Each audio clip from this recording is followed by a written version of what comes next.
What's up, everybody? I'm back for Dollar Tree Haul Part 2. And I got Donkey Punch, the sexiest, most shocking thriller of the year.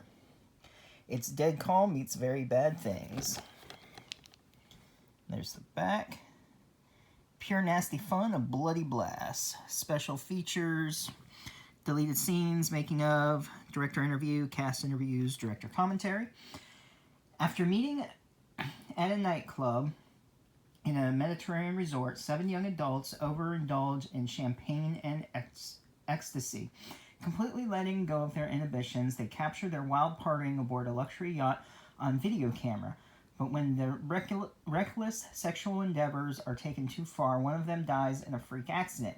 The remaining members of the group argue about what to do, which leads to a ruthless fight for survival.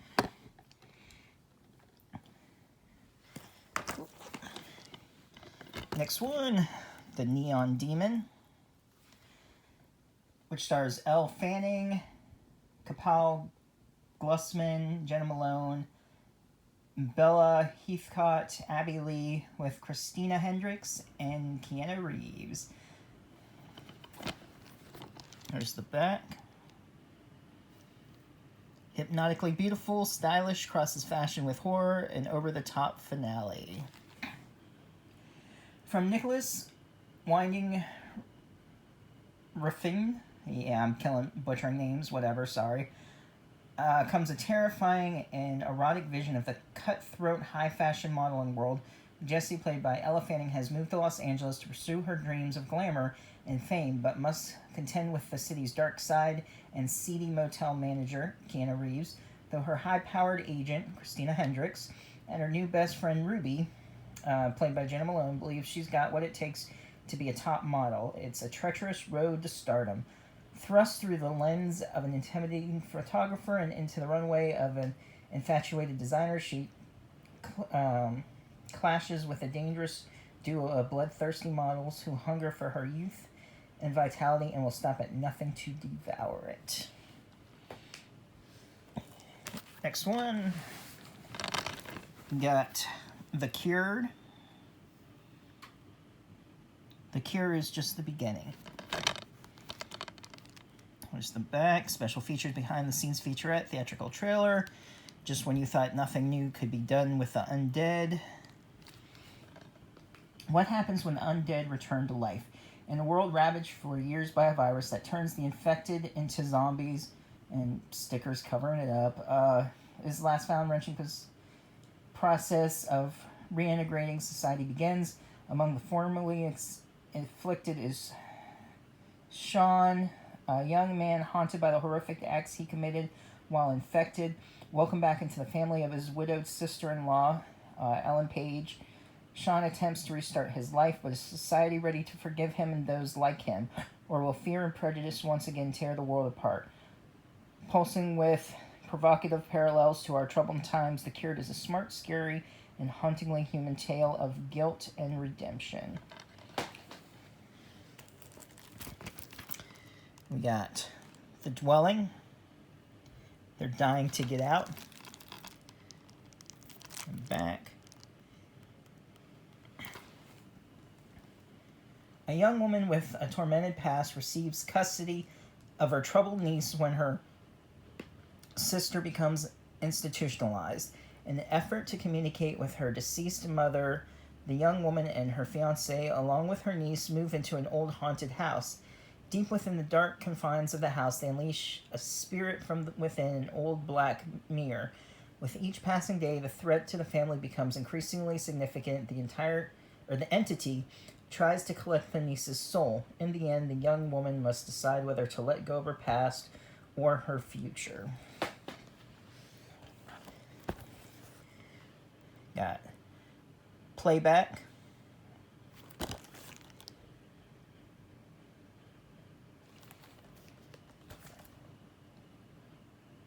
Julian enlists his friends to film a reenactment of the town's gruesome Harlan Dale family murders for a school project.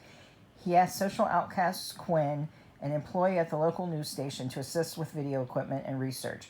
During Quinn's examination of raw video footage of the family farm, an evil spirit is unleashed with a menacing agenda. As Julian's friends start disappearing, local police officer Frank Linus, played by Christian Slater, receives the order to investigate. As the secrets of the past are unveiled, the dark entity threatens to consume everyone in its way. It's got behind the scenes, trailer, a look at Playback, and photo gallery. Next one, we got The School, A Lesson in Evil.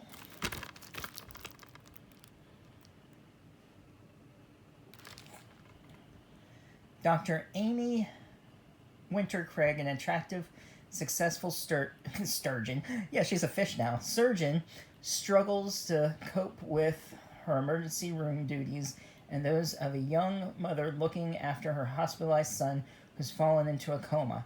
After being reprimanded by her boss for obsessively believing her son will wake up, she becomes trapped in a coma purgatory of her own. The school where children from the past emerge to taunt and test her to the core. Can Amy survive the lessons of the school and save these children, her son, and herself? Will she learn to play by the rules or die playing? That is The School. Up next, we got Red Island, which has Alex Esso and Georgie Debris. And I didn't realize when I first got this, Alex Esso was in this. She was the mother in the new Dr. Sleep, Danny's mom. She was also the star in Starry Eyes.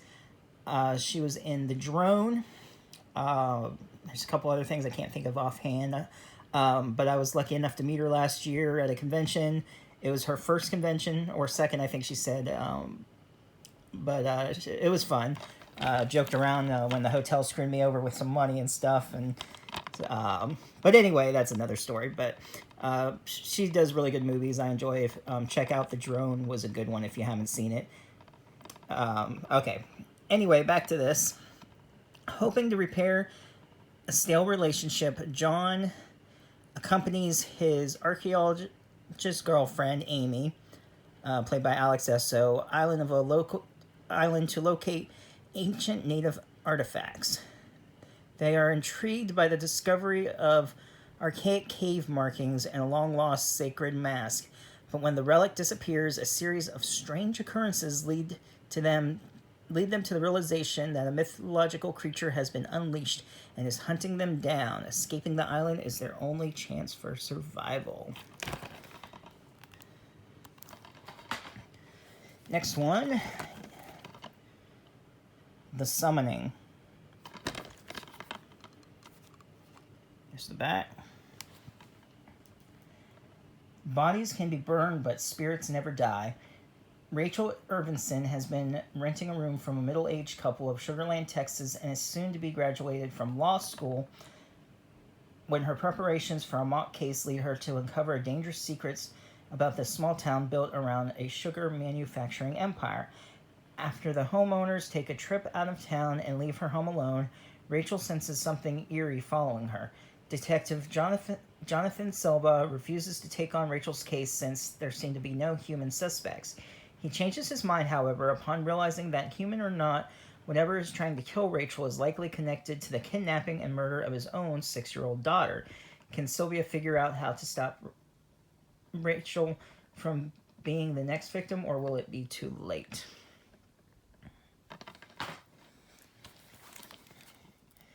Next one is City of Dead Men. There's the back. Of course, there's a sticker over it, so I'll just skip that one for now. I got The Odds. There's the back. Action, suspense, and squirm in your chair tension. A young woman enters a warehouse-type facility. Another man enters the room and sits at a table opposite of her. We learn that she has entered a game, and the man in the facilitator of the game. She is competing against unseen players in distant locations. The winner to receive $1 million. To win, she must have a high threshold for pain, as she is subjected to a different torture technique each round. The facilitator is in communication with the game's leaders through a Bluetooth earpiece. Once 3 players drop out, each round is over. We learn in the final round involves a game of Russian roulette, and once you reach that round, there's no backing out, and she leads to, motivations, even the game itself. Alright. I think this was the one I remember watching one of Dave Maggott's unboxing these reading, and it pretty much tells, like, everything in the movie. I think that's what he was saying. That might have been the one. Alright. Then I got Clown Town. A must-see for fans of killer clown movies. A group of friends get stranded in a seemingly abandoned town and find themselves stalked by a violent gang of psychopaths dressed as clowns.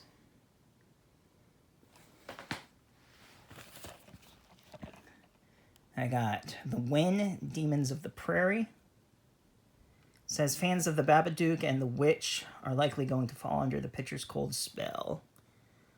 And it's an IFC Midnight, which they do pretty good movies. It's got a slipcover as well. There's the back. An unseen evil terrorizes an isolated homestead in this chilling tale of madness, paranoia, and otherworldly horror. Lizzie is a tough, resourceful frontierswoman settling a remote stretch of land in the 19th century American frontier. Far from civilization, in a desolate wilderness, where the wind never stops howling, she begins to sense a sinister presence that seemed to be born on the land itself. An overwhelming presence that her husband dismisses as mere superstition.